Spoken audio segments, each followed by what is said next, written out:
Alvich, eu sou mestranda e advogada criminal. Eu sou uma mulher branca, loira, cabelos ondulados, estou usando uma blusa azul e estou maquiada.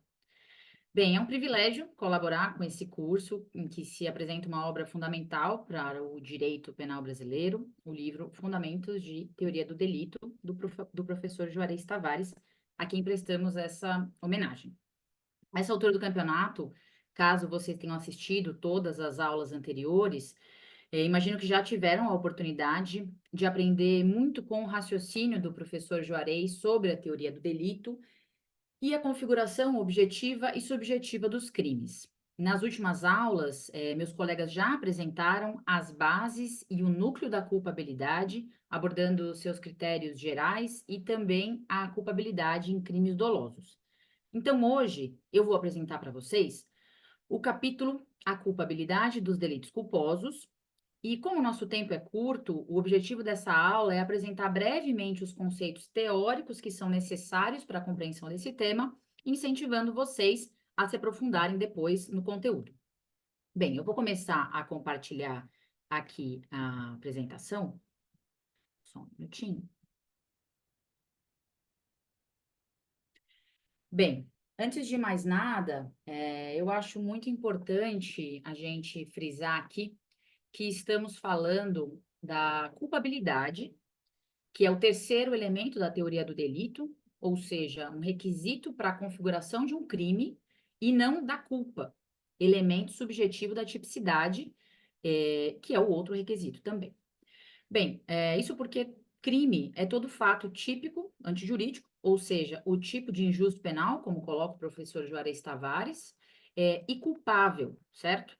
Então, portanto, como saber se uma conduta classificada como crime culposo é culpável ou não? Parece confuso, mas as palavras, elas parecem entre si, culposo, culpável, mas existem diferenças. Então, como é que a gente define a culpabilidade?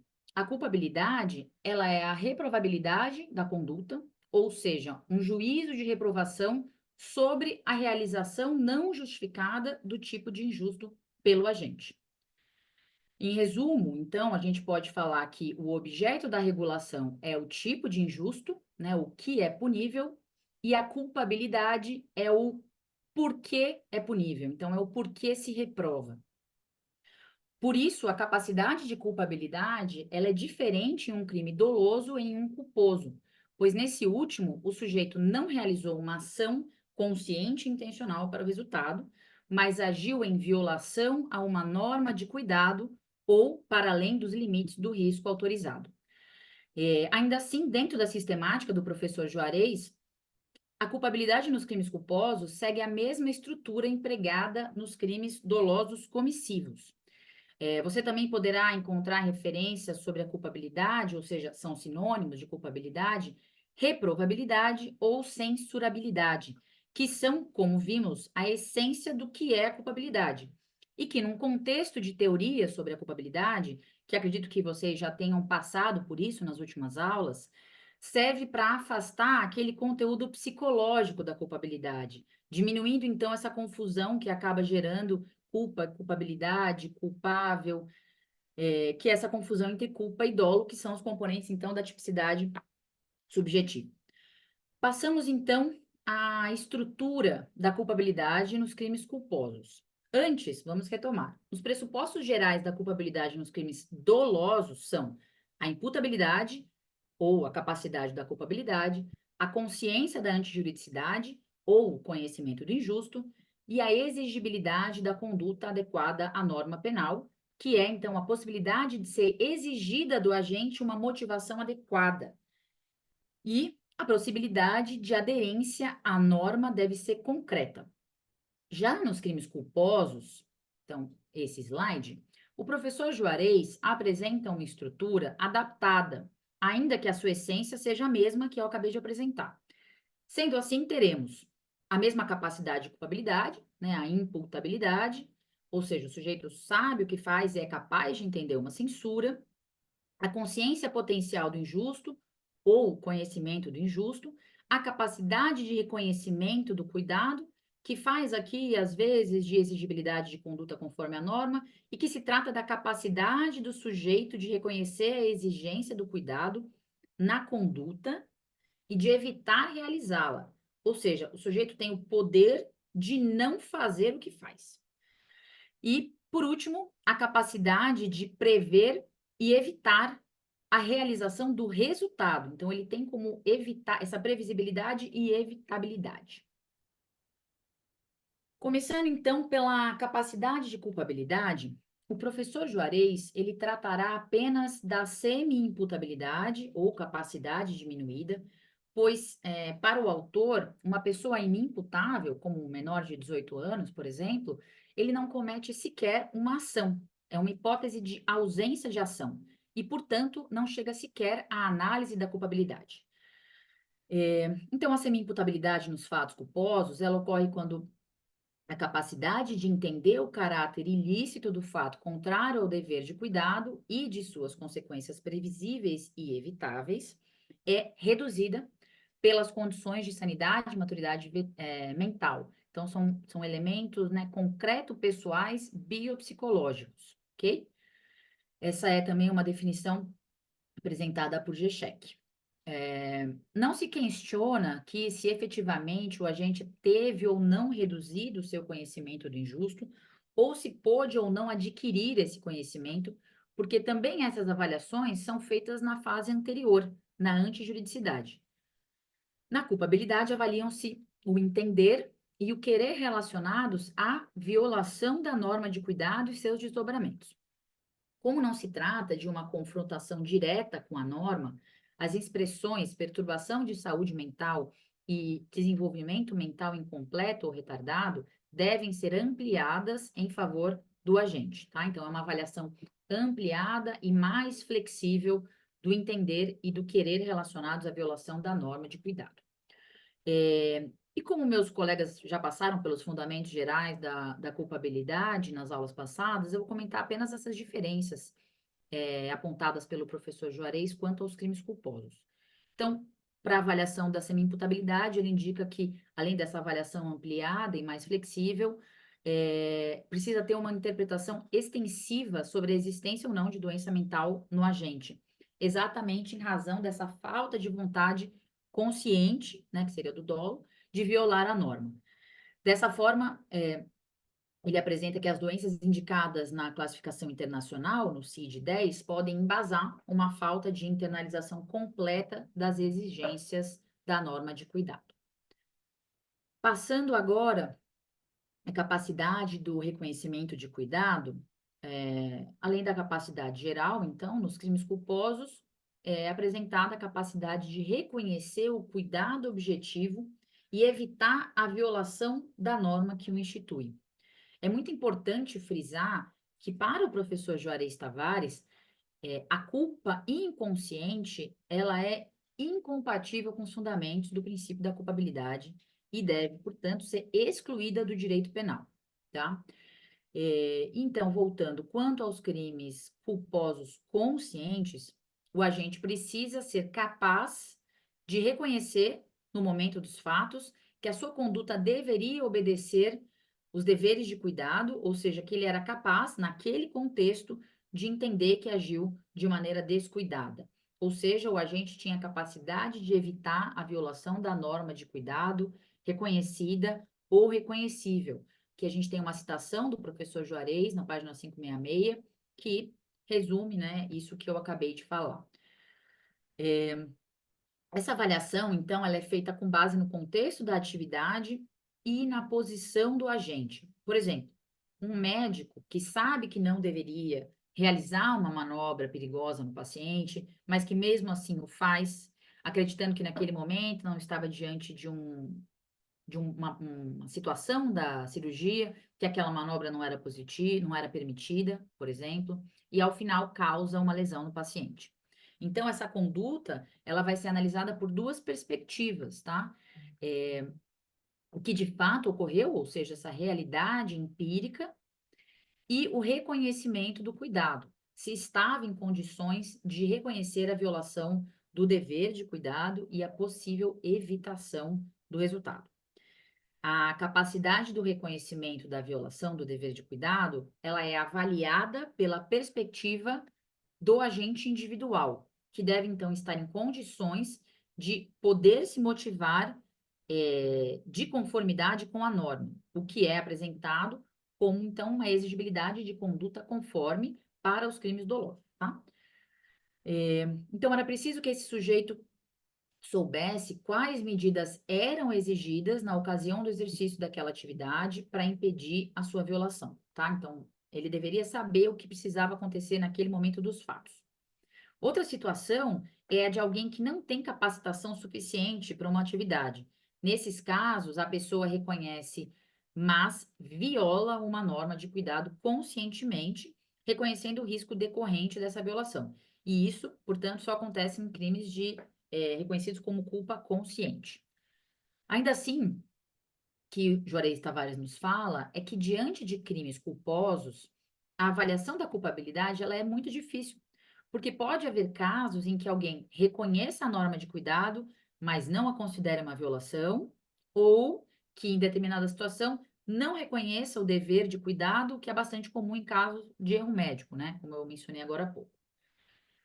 Já em casos de culpa inconsciente, em que pese a crítica do professor, ele menciona como deveria acontecer essa avaliação da culpabilidade. Então, a atribuição da responsabilidade, ela deve ser excluída se não puder se demonstrar que o agente tenha podido reconhecer a sua incapacidade segundo um juízo incidente sobre sua própria pessoa, a partir da forma e do modo como ele haja violado a norma de cuidado.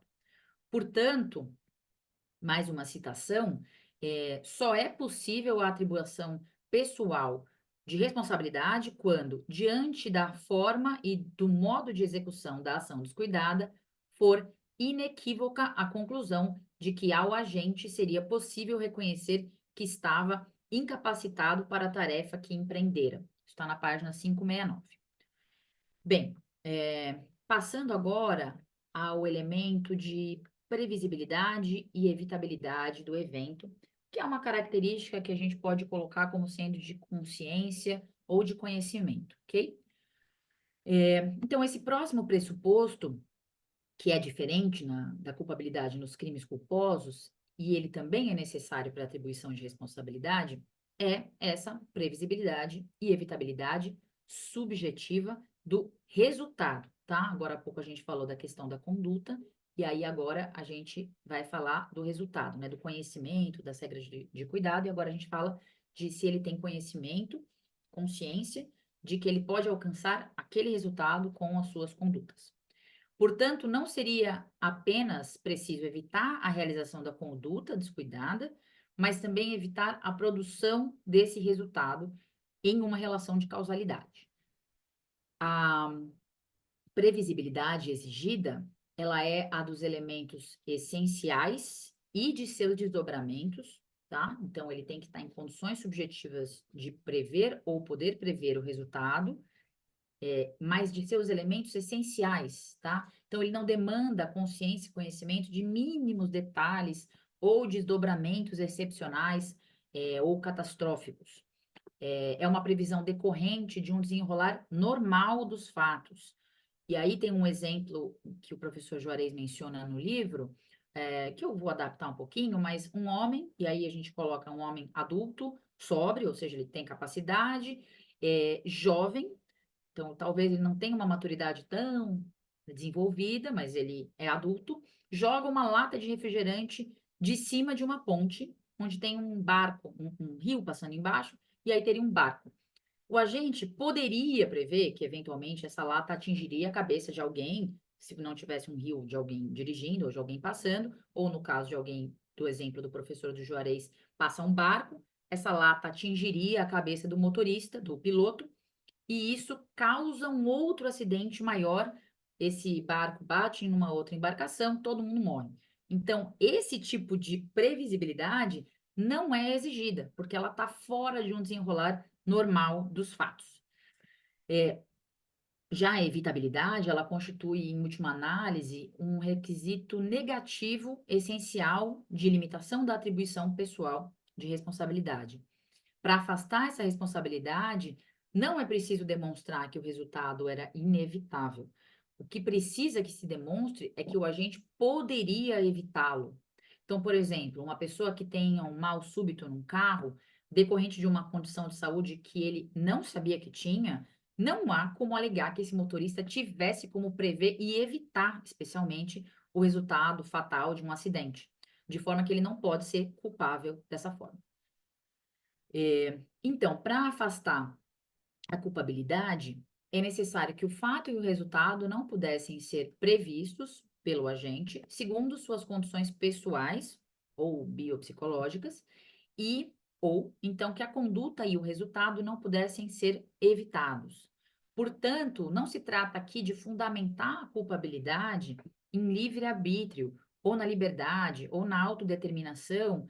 Imagino que vocês passaram por isso também na questão das teorias sobre a culpabilidade, que são fundamentos que são criticáveis para crimes dolosos, como base de teoria, né? Mas sim aqui de limitar a censura e a punição com base em elementos demonstráveis e causais da realidade, e especialmente condições do sujeito. Ou seja, a crítica que é feita pelo professor Juarez quanto aos adeptos da teoria causal naturalista, de causação do resultado, é que a análise do elemento da culpabilidade para esses crimes estaria, de certa forma, na própria imputação do crime. Isso porque o agente teria violado com vontade consciente a regra de cuidado, ou seja, a sua ação foi descuidada, houve uma violação da regra de cuidado, né? A gente vê esse esqueminha aqui.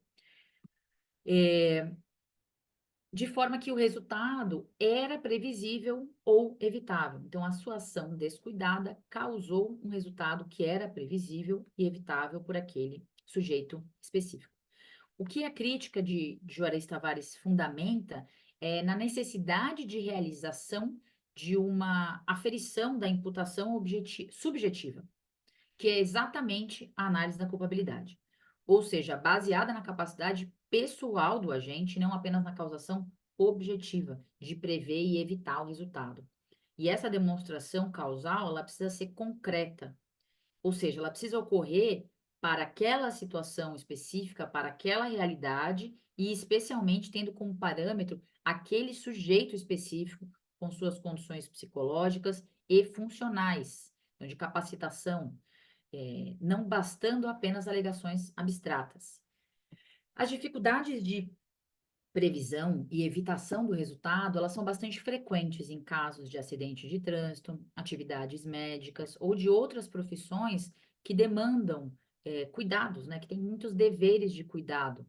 E como essa demonstração ela é difícil e pode ainda incorrer numa responsabilidade objetiva, o professor orienta sempre a nossa atenção para não incorrer em responsabilização injusta em situações de crimes culposos. Passando então agora à consciência potencial do injusto, ou conhecimento do injusto, apesar do professor Juarez ter colocado esse item no final do capítulo, ele é essencial. Então, por isso que lá nos slides anteriores ele estava como segundo ponto, já que ele se trata de ter a consciência atual de que as regras objetivas de cuidado, elas são, na verdade, deveres, né? Então, as regras objetivas de cuidado em determinada situação e para aquele sujeito específico, a depender de sua função, experiência, são, então, um dever jurídico, ok?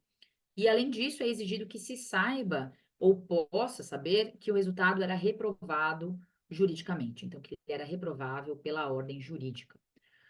Quanto às condutas de culpa inconsciente, aqui, novamente, sempre com a ressalva de que o professor não as legitima como um injusto culpável, ok? A consciência, ela precisa ser potencial, ok? Então, ela não é atual, ela é potencial. Ou seja, o agente poderia reconhecer a regra como um dever. Então, ele poderia ter essa consciência. É importante analisar a situação concreta na qual o sujeito agiu, já que nesses tipos de crime, os contextos de perigo não são todos pré-estabelecidos na legislação, não tem como prever todas as situações de perigo, todas as situações em que uma regra de dever deveria ter sido obedecida e foi violada. A responsabilidade, então, ela só poderá ser atribuída quando o agente estiver em condições de reconhecer um dever de atuar cuidadosamente e também de ser capaz de reconhecer que a sua conduta viola a regra de cuidado objetivo. Outro alerta feito pelo professor Juarez é quanto ao perigo de considerar um conhecimento de regras de cuidado de uma forma genérica e presumida, tá? A todos os cidadãos, que seria aquele critério também, um conceito bastante criticável pelo professor e por muitos outros doutrinadores do direito, quanto ao homem médio. E não, então, levando em consideração a existência de normas de cuidado específicas que são atribuíveis apenas a sujeitos determinados, como médicos, engenheiros, pilotos, controladores de voo, pessoas responsáveis pelo controle e cuidado de elementos perigosos, explosivos, contaminantes e por aí vai. Ou seja, para evitar a confusão da avaliação da culpabilidade com o injusto, é necessário medir o reconhecimento de cuidado a partir da citação, página 574, aqui no finalzinho do slide, relação intelectiva especial do autor para com o objeto de referência de sua conduta. Tá bom? Agora, quanto às situações negativas de conhecimento, ou seja, quando se afasta a consciência potencial do injusto, o posicionamento do professor Juarez também ele é bastante crítico.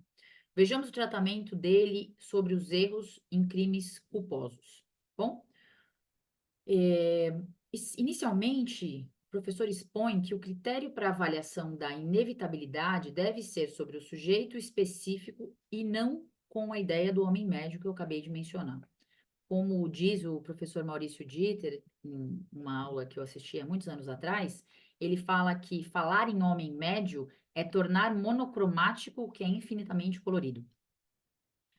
Quanto à evitabilidade em erros de proibição, Juarez Tavares expõe que, se houver dúvida sobre a norma de cuidado, há uma equiparação à situação de erro inevitável, de forma a excluir a culpabilidade. Então, sendo que, sempre que houver uma mínima dúvida se aquela norma de cuidado era exigida naquele momento, ele já joga para o erro inevitável, e assim como o erro é inevitável, todo erro evitável vai ter a sua culpabilidade reduzida e o erro inevitável vai excluir a culpabilidade. Então, ele traz que quando tem a dúvida, isso se torna também um erro inevitável.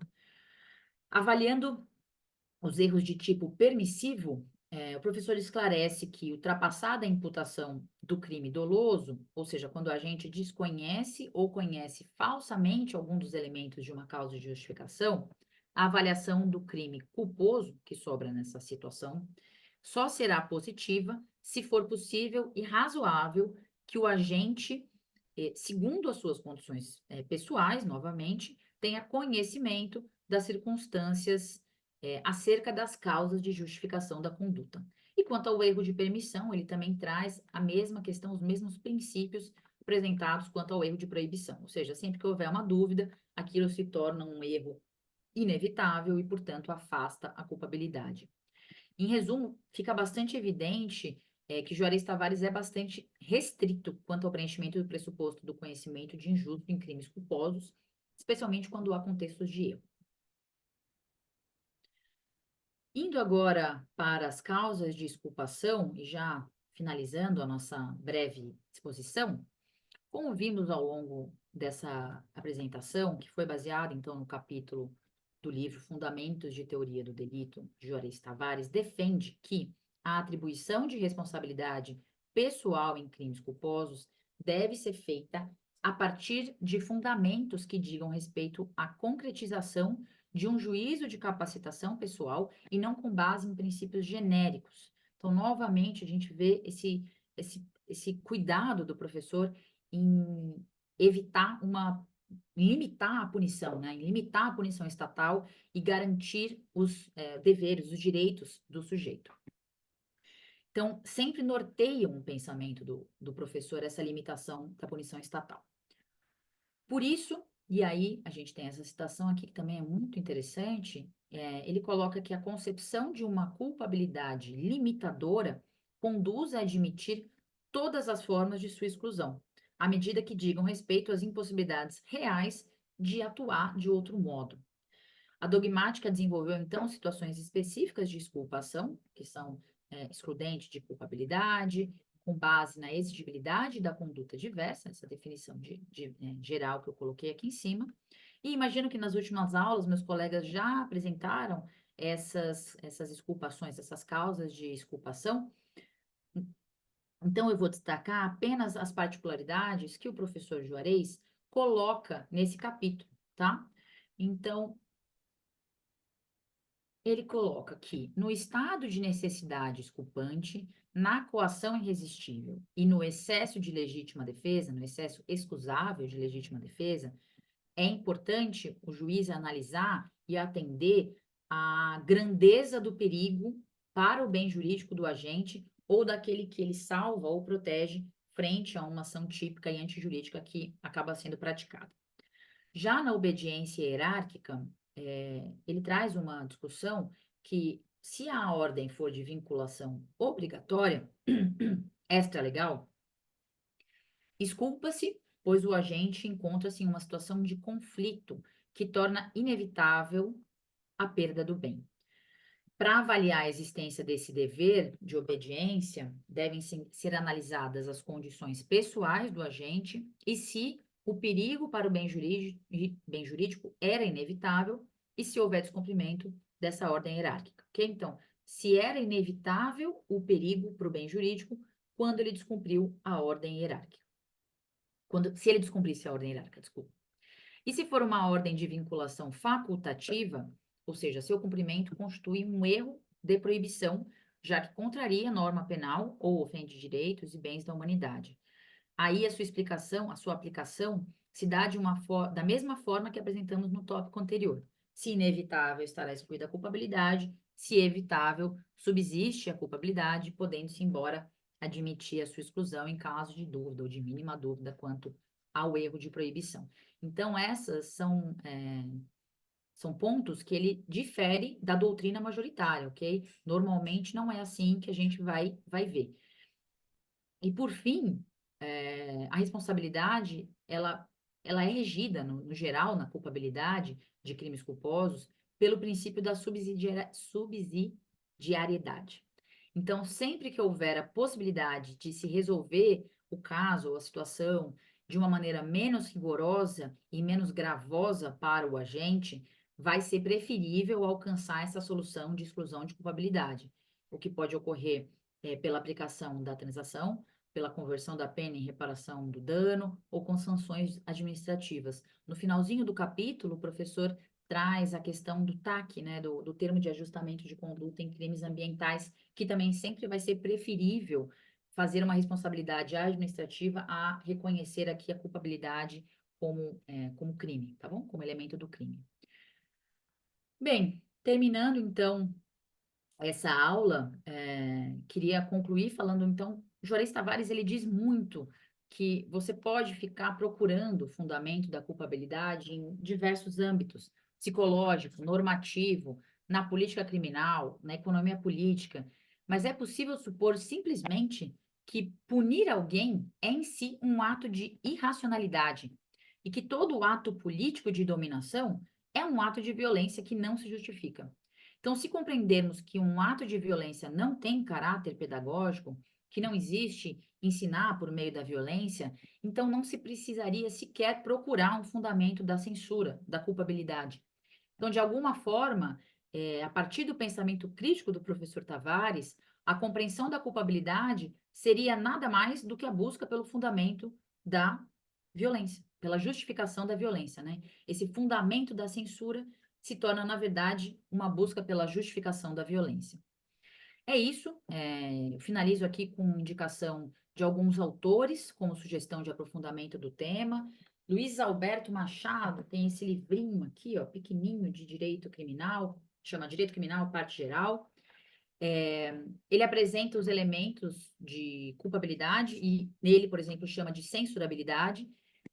entende, né, que ele quer saber se a coisa é censurável e não se é culpável. É um livro curto, bastante prático sobre teoria do direito, é bastante interessante. Ele é um dos poucos teóricos bipartidos do Brasil. Outro não é o mesmo autor, né? No caso, Juarez Tavares, mas esse livrinho aqui é um resuminho, porque a gente sabe que o livro que a gente está apresentando aqui é um livro bem longo. Esse é um resuminho, um livro de bolso para ficar lendo aí, retomando a teoria do delito. Outra leitura interessante sobre culpabilidade a gente encontra no Zaffaroni, em que se pode ler sobre as teorias de co-culpabilidade e de vulnerabilidade. São teorias de culpabilidade material, não individual, que levam, então, em consideração processos objetivos de sociabilização que são distintos para homens, mulheres, brancos, negros, ricos, pobres, enfim, é uma teoria interessante também. Juan Bustos Ramírez é um autor chileno que tem uma boa formulação sobre culpabilidade. Ele joga a culpabilidade para o campo do processo penal, transformando, então, a culpabilidade numa exigência normativa de caráter processual, né, de dúvida e de prova. Pressupõe, então, inocência do sujeito e obriga que cada critério da culpabilidade seja demonstrado no processo. Especificamente sobre situações de erro, que eu acho que é o ponto que traz mais dúvida, né? Um assunto que sempre surge, como é que se encaixa exatamente, o que que é um erro de proibição, o que que é um erro do tipo permissivo. O professor Juarez, no livro, menciona o livro do Alaor Leite, que chama Dúvida e Erro sobre a Proibição no Direito Penal. Ok? Bem, eu agradeço a oportunidade de ter apresentado essa aula e, ainda que brevemente, feito alguma apresentação dos tópicos do capítulo, que então são uma ínfima parte dessas contribuições essenciais que o professor Juarez Tavares trouxe a todos nós, e fico aqui à disposição caso queiram contribuir ou perguntar alguma coisa nos comentários ou depois me procurar, tá bom? É isso, obrigada. Dia 2 de setembro é dia de celebrar Juarez Tavares. Juarez é uma mente brilhante e que moldou o pensamento da minha geração e certamente de muitas outras que virão. Porque não é todo dia que nós temos a honra e o privilégio de conviver com uma pessoa que, além de grande professor, é um filósofo de primeira grandeza e é também, evidentemente, o maior penalista dos nossos tempos. Juarez é um gigante que mudou os rumos dos estudos do direito penal. Porque, como filósofo, Juarez nos convida a repensar o direito penal a partir de princípios humanistas. Juarez, hoje nós celebramos não apenas o grande intelectual que você é, mas também o ser humano extraordinário que temos a sorte de conhecer e de conviver. E no meu caso, então, essa sorte é maior ainda, porque eu sou sua vizinha, estou falando aqui de costas para sua casa, mas é um privilégio poder usufruir também da sua amizade, do seu carinho, dos seus cuidados e da sua generosidade. Parabéns, querido, muito obrigada por ser quem você é e por ser tão generoso comigo, com seus amigos, com seus alunos, com seus fãs, mas, na verdade, com o mundo, porque a sua generosidade não tem limite. Você nunca diz não quando o assunto é transmitir conhecimento e promover justiça social e fazer com que o direito seja mais humanitário, ou um pouco mais humanitário, porque não é nada, né? Enfim, Juarez, muito obrigada por tudo, por toda a sua influência, por toda a sua sabedoria. Parabéns, querido amigo. Beijo grande, muito grande. O professor Juarez Tavares é um intelectual extraordinário.